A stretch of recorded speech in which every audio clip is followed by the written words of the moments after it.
Welcome back. Welcome back, everyone. Today we're talking about Amazon's $6.5 billion bet on India. Today we're talking Amazon. Today we're talking big money. We're talking India.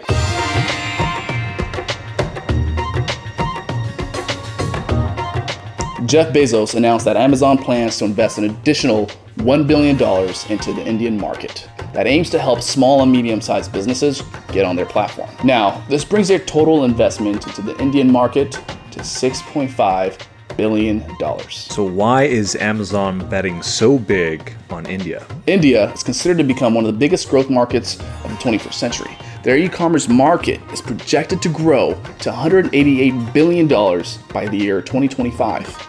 India has also become one of the largest internet users in the world, and now this is due to affordable Android smartphones as well as 4G networks. It's no surprise that the CEO of Amazon, Jeff Bezos, understands its huge potential. And if you haven't already, hit that like button for the YouTube algorithm so more people just like you can find our content.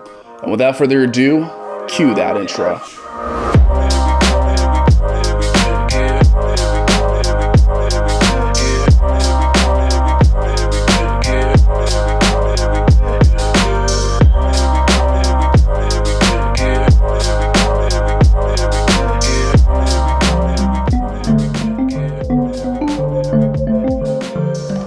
It's crazy. Amazon's Indian headquarters rivals its US headquarters in Seattle.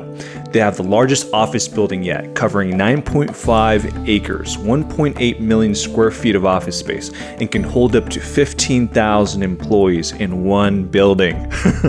The number of total employees in India is projected to grow to 100,000 by the year of 2025. Amazon's investment in India isn't new. They've been in the Indian market since 2013, and they've been strategically trying to dominate the e-commerce space in India. But due to government regulations and politics, it's been difficult for any foreign company to enter the Indian market. Until recently, Amazon primed their way in. Now, what does that mean?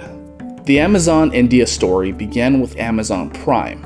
At first, they established important relationships with regulators, businesses, and their local community, simply by offering Prime services in India. However, what's interesting is that their international e-commerce business is actually losing money. In 2017, Amazon made $4.3 billion from its Amazon Web Services, $2.84 billion from its e-commerce site in North America, and lost $3.06 billion from its international operations. And what's even more interesting about that is Amazon makes more money in its Amazon Web Services business, not its e-commerce business. Amazon Web Services lets other companies host their websites, their online applications onto their cloud-based servers. And what's even more interesting than that is that Amazon has already established this service in India and is helping everyone get online. It's basically like they're setting themselves up for a domino effect. The more people that get online, the more people that are more likely to buy stuff online. The more people that buy stuff online, the more likely Indian businesses will sell online. And the more Indian businesses will sell online, the more likely they'll need Amazon Web Services. What a killer setup. Jeff Bezos even promised, "We're going to use our global footprint to export outside of India, to export 10 billion US dollars of Make in India goods by the year. We're going to do that by the year 2025. I want to make a prediction for you. I predict that the 21st century is going to be the Indian century.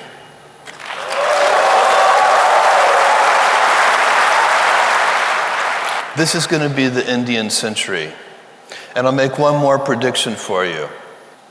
In this 21st century, the most important alliance is going to be the alliance between India and the United States.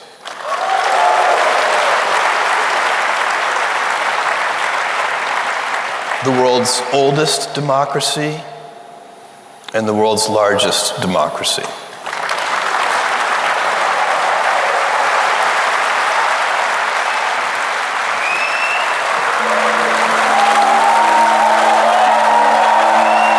However, not everyone is happy about Amazon's presence in the Indian market.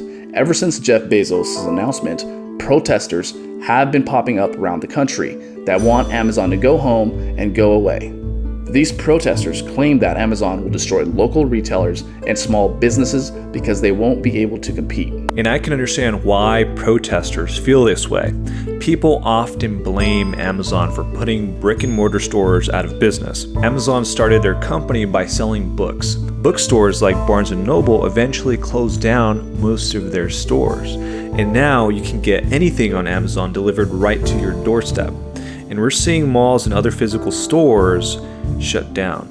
More than 9,500 stores were closed in 2019 as the retail apocalypse drags on. And you've heard of these stores. Stores such as Sears, Forever 21, GameStop, Walgreens, CVS, and many more retailers just as these guys have closed hundreds of stores because of online retailers. Well, because of consumer behavior. But the truth is, Amazon had almost nothing to do with it. People did. People chose the convenience of online shopping versus making a trip to a busy mall or a store. Amazon bet on this type of behavior, and they were right. And now, Amazon is making the same bet on India. Currently, there isn't a lot of online shopping going on. Generally, Indian people still shop at the local markets and retailers. And Amazon isn't the only player in the Indian market either. Flipkart, a homegrown e-commerce platform that was actually founded by two former employees, Sachin Bansal and Binny Bansal, in 2007. They basically worked for Amazon and were like, we can do this too. Went back to their home country and started their own Amazon type of service. They even started the same way Amazon did, selling books. They eventually created other key businesses to support their e-commerce site, like eCart, a transportation and logistics company that is delivering up to 10 million shipments a month in 2017. Flipkart's initial success didn't go unnoticed. They received a $1.7 billion investment in 2007 from Microsoft, eBay, Tencent, and SoftBank. Then in the late 2018, Walmart acquired 77% equity ownership for $16 billion. But the jury is still out on who wins the Indian market. It's very possible that Amazon might lose to Flipkart. There's a lot of players here.